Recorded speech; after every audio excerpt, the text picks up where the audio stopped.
bersama. Monggo, silakan.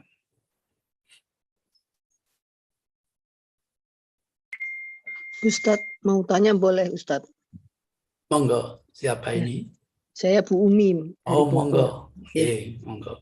Ya, Pak, mau tanya ini kalau kalau itu sholat itu kan yang faktor eksternal itu misalnya ada gambar-gambar gitu. Nah, ini saya berhubungan dengan gambar atau boneka begitu ya.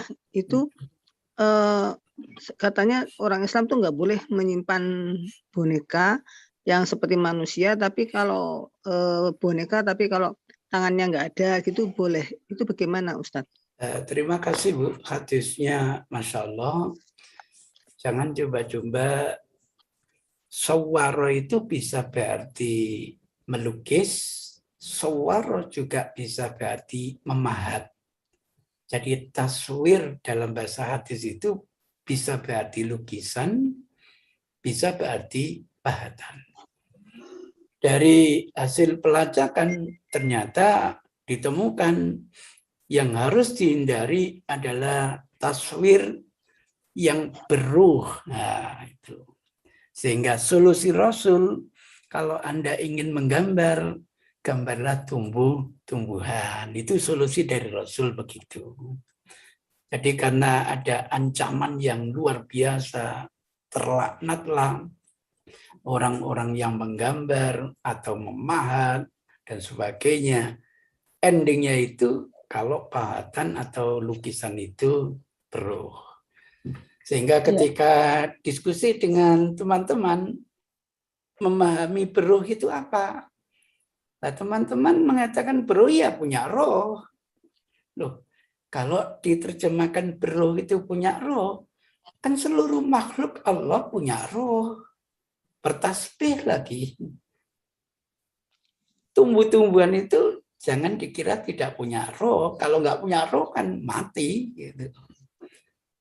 Sampai dalam Al-Quran bukan hanya roh, tapi bertasbih. Yusabbihulahu man fis samawati wa man fil ardi. Jadi proses memahaminya ini yang perlu diskusi. Teman-teman, bagaimana Bu? Ya, itu kan saya diberi waktu saya kan sekolah di Jepang ya. Kemudian kan teman-teman banyak yang ngasih boneka-boneka Jepang itu loh. Yang yang ada yang dibuat boneka-boneka tuh. Nah, itu berarti harus saya kasihkan ke orang ya, Ustadz? Nah, menurut Prof itu ada rohnya nggak? Ya, kalau boneka yang itu ya nggak ada. Nah, ya nggak ada, ya nggak apa-apa gitu. Jadi diskusi kita ini memahami hadis yang sudah sahih. Gambar maksudnya atau itu bagaimana? Saya kurang paham. Ini misalnya yang kan boneka itu kan memang bonekanya tidak beruh. Tapi menyerupai orang. Iya. Orang kan punya roh gitu. Iya. Itu bagaimana tuh korelasinya? Bagi teman-teman yang memahami beruh itu mempunyai roh, maka wujudnya boneka itu termasuk kategori makhluk yang bernyawa. Kesimpulannya tidak boleh, kan begitu. Kalau sudah tidak boleh ya jangan dikasihkan orang, bakar aja gitu. Itu berbeda dengan teman kedua ini. Memahami roh itu bukan punya roh, pepohonan juga punya roh kok. Tapi ada aspek teologisnya yang membuat orang itu rawan kepada kesirikan.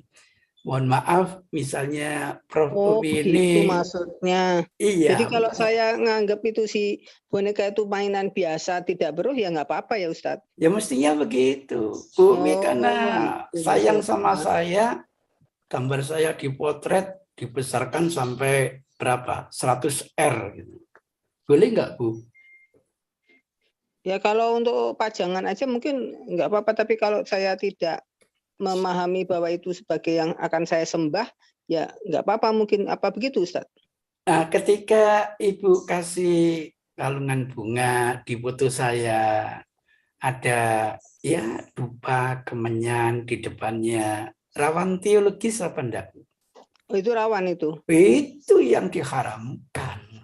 Oh, itu Itu. maksudnya. Aisyah Oh, itu jadi punya pahatan golean, Bu. Iya, jadi kalau justru tidak untuk disembah nggak apa-apa ya Pak, gitu iya, justru maksudnya. teman-temannya itu disuruh Oh, main-main dengan goleannya, itu. oh, gitu. Iya, kalau difahami beruh yang punya roh, yang namanya tumbuh-tumbuhan juga punya roh. Oh, gitu. Mudah-mudahan kalau kita iman kuat, nggak akan mengkultuskan Tuhan, mempertuhan tumbuh-tumbuhan, kecuali kaum Sobiah. Wah, itu ada pohon dianggap angker, waduh disujudi dan lain sebagainya. Jadi hadisnya sama, agar kita menghindar gambar atau lukisan atau pahatan yang beruh. Sudah memahami hadis ini yang perlu diskusi bersama. Itu. Oh Kalau iya, banyak salah itu ya. ya kalau sekedar gambar, Bu, nggak boleh, gambar pahlawan nggak boleh, sampai nggak punya duit, Bu. Setiap uang ada gambar pahlawan. Iya, nggak punya SIM sampean, Bu, nggak punya KTP, bahkan nggak bisa Zoom kayak gini, Bu. Ini bukan gambar saja, bisa ngomong lagi ini. Bagi teman-teman, itu jadi pemahaman terhadap hadisnya, Bu, yang bermasalah. Ya, Gitu. saya soalnya kan saya punya pajangan-pajangan itu nggak boleh tuh mesti dibakar semua, nggak boleh nyimpen gitu Pak. Iya, Karena betul. itu beruh katanya gitu, Iya, beruh katanya. betul. Nah saya pikir lawang ya apa namanya, saya bukan itu sesembahan gitu kan ya Pak. Nah satu Iya. lagi, kalau ke Bali itu kan kita disuruh pakai sarung gitu ya Pak. Iya. Kita masuk ke pura-pura itu gimana kalau enggak? Kalau mengikuti dia gimana tuh Pak? Oh, di Bali itu pengalaman saya, Bu. Patung-patung cowok itu sarungan semua, Bu. Saya tanya, kenapa patung-patung kok sarungan? Oh, itu kalau ada bule lewat, gak sarungan, ketok, ngono cari, Bu. Oh, no. Iya, iya. Kan banyak bule yang sana, Bu. Iya. Itu ceritanya. Jadi, insya Allah kan kalau nggak ada aspek teologisnya, tidak menjadi masalah. Sama dengan begini loh, Bu. Sayang, di masa Rasul tidak ada yang namanya pisau yang gilanya dua keris. Keris ini kan murni budaya umat Indonesia. Jadi tidak ada di hadis kerisun, itu tidak ada. Nah, pertanyaan saya, Bu, saya punya keris kecil, bagus, Bu. Itu warisan dari Diponegoro dulu, Bu. Saya gantungkan di pintu keluar masuk. Boleh apa tidak? Ya boleh aja kalau itu hanya hiasan-hiasan aja, nggak ada maksud untuk apa ya, kayak supaya orang kayak jaga setan misalnya lah gitu. Nah, mestinya begitu, Bu. Tanya dulu, Ustadz, itu keris kok kenapa digantung? Barangkali jawabannya iya, nanti kalau diajak jihad gampang ambilnya, ngono. Tapi kalau Ustadz, itu kenapa kok ditaruh situ? Oh, sampai belum tahu toh. Itu gara-gara keris, itu maling bisa masuk, nggak bisa keluar. Bahkan kalau malam Jumat Legi itu bisa kludik.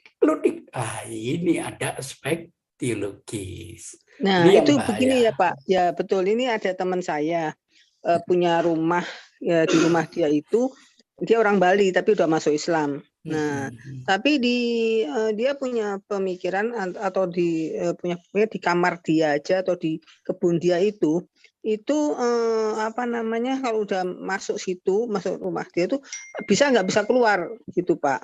Nah memang benar, teman saya nggak bisa keluar Pak. Nah terus nggak bisa keluar. Nah, terus teman saya ini ngomong sama setannya yang ada di situ, ini jangan diganggu gitu. Nah, baru teman saya bisa masuk gitu. Itu gimana tuh, Pak? Itu yang rawan dengan aspek teologis ya ini. Ini yang bahaya. Nggak boleh ya itu ya. Ini yang tidak ya, jadi yang nggak boleh bahwa itu ada setan yang bisa keluar masuk kan ya. Dia harus baca doa dari Al-Quran ya Pak ya, jangan Ya tergantung setan mudah-mudahan itu. setannya kalah. Mudah-mudahan. Kadang-kadang setannya lebih kuat loh Bu. Sampai bisa dicekel loh.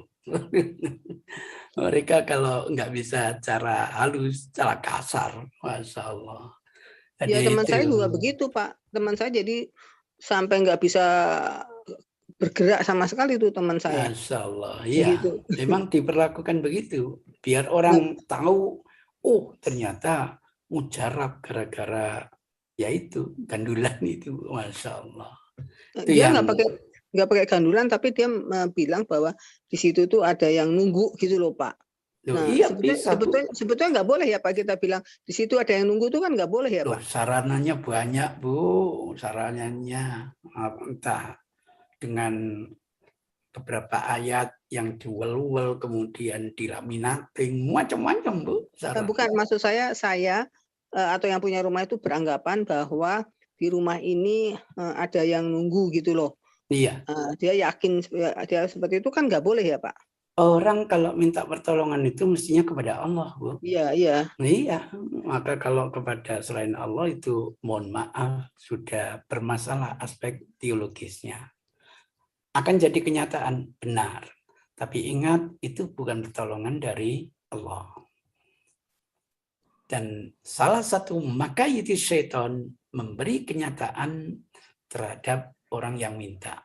Ibu sakit apapun, sulit untuk ini. Kedukun Bu, sehat. Tapi ingat, kesehatan ini bukan pertolongan Allah, tapi pertolongan jin dan lain sebagainya. Na'udzubillahi min dzalik. Kira-kira begitu. Ya, terima kasih Ustadz. Monggo. Ada lagi Mbak Mangisti? Ini mau tanya Ustadz. Nah, ini kan kita menghadap ke kiblat salatnya gitu. Tapi kadang-kadang anak lihat yang laki-laki gitu ya kan. Mereka kakinya itu kan agak renggang gitu, Ustadz. Agak merah gitu, kayak nggak lurus gitu ke kiblat. Jadi itu gimana? Jadi kan secara otomatis kan dia nggak menghadap kiblat itu. Ada yang mengatakan tidak boleh. Itu gimana, Ustadz? Terima kasih.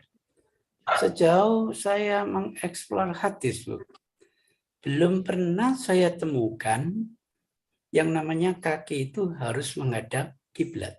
Belum pernah saya temukan itu. Itu konsekuensi teman-teman memahami soft itu secara denotatif, sehingga kalau kayak V begini tetap dianggap belum rapat, atau dibalik tungkaknya yang rapat, ujungnya yang enggak, itu dianggap belum merapat.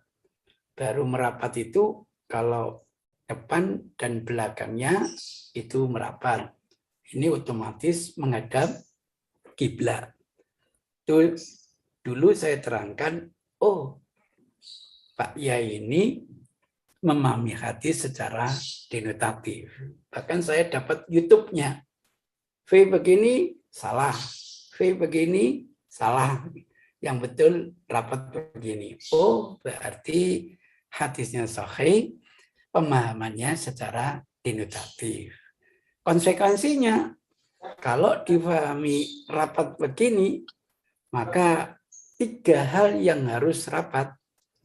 Pundak harus rapat dengan pundak teman, lutut harus rapat dengan lutut teman. Saya yakin tidak akan bisa diamalkan. Tidak bisa. Nanti kalau dipaksakan tidak bisa rukuk dengan sempurna, tidak bisa sujud dengan sempurna. Sehingga kalau hadis itu tidak bisa dimaknai denotatif, maka dimaknai secara konotatif. Nasihat Rasul itu santun. Yang bilang yalzaku atau yalziku itu bukan Rasul, tetapi sahabat Nu'man bin Basir cerita, kaki kami nempel rapat dengan kaki teman. Bukan sabda Rasul. Sabda Rasul cukup santun, sawu sufufakum fa inna taswiyatas sufuf. Ada riwayat min iqamati sholat, ada riwayat min tamami sholat. Luruskan shaf kalian, karena lurusnya shaf ini bagian dari penegakan sholat, bagian dari kesempurnaan sholat. Jadi wilayahnya bukan salah dan benar, wilayahnya sempurna atau kurang sempurna. Andaikan acak-acakan, walaupun di-warning oleh Rasul, nanti hatimu bercerai-berai, tetap sholatnya sah. Sehingga lurusnya shaf ini tidak termasuk syarat sholat. Tanpa lurus, sholatnya tetap sah, mungkin nilainya yang kurang sempurna. Begitu. Itu gambarannya. Nah, ada lagi Ustaz. Monggo. Ini gini Ustaz, nah, kalau sekarang nih oke lah, ini kan karena pandemi gitu ya, kadang-kadang ada orang yang sholat tuh sambil pakai masker. Kalau di luar dari pandemik pernah juga gitu kan, Anda lihat gitu ada orang yang bercadar gitu kan, memakai, memang kan kalau syarat-syaratnya sholat itu kan yang kena sana itu kan ada 7 ya, kening ya, tapi kalau hidung kemungkinan enggak ya. Cuma ada yang mengatakan hidung harus kena gitu. Kalau wala mana yang benar nanti minta penjelasan dari Ustadz. Nah kalau bagi wanita yang bercadar karena di halayak ramai misalnya di tanah lapang gitu, dia tidak melepas cadarnya, dia sholat dengan cadarnya gitu. Namun ada yang mengatakan nggak salah sholatnya kalau pakai cadar, kan kening itu harus kena gitu ke tempat ke lantai, kata ada yang sebagian mengatakan seperti itu. Jadi penjelasan yang sebenarnya menurut hadis itu di mana Pak Ustadz? Kalau Ibu mengikuti protokol Rasul, baik laki-laki maupun perempuan tidak boleh menutup wajahnya itu. Kaum laki-laki itu disebut talasum. Nah, itu kebiasaan orang Arab memang selalu menggunakan penutup wajah, Bu, laki-laki itu. Saya selama di sana ya kalau sudah lewat padang pasir, wah harus begitu, kalau nggak gitu rawan, apalagi saat perang banyak debu. Itu namanya talasum. Tapi tradisi talasum itu tidak boleh waktu melaksanakan sholat. Nah, Rasul melarang dengan tegas at-talasum fi sholat ketika melaksanakan sholat. Dan pendekatan moral juga jelas, nggak etis lah menghadap Allah kok menutup wajah gitu. Demikian pula bagi perempuan nggak boleh pakai penutup wajah. Sama dengan haji itu juga begitu. Makanya kita temukan dalam hadis ketika pulang dari Arafah, tiba-tiba pemandu Rasul itu ketemu cewek yang tidak pakai cadar, lah kok matanya itu mandeng terus oleh Rasul, ayo kono apa dipalingkan wajahnya itu. Jadi memang begitu gambaran syariat. Namun karena mohon maaf, karena kondisi mungkin dianggap darurat, hal-hal yang dilarang itu akan jadi boleh. Itu kaidah az-zaruratu tubihul makhlurat.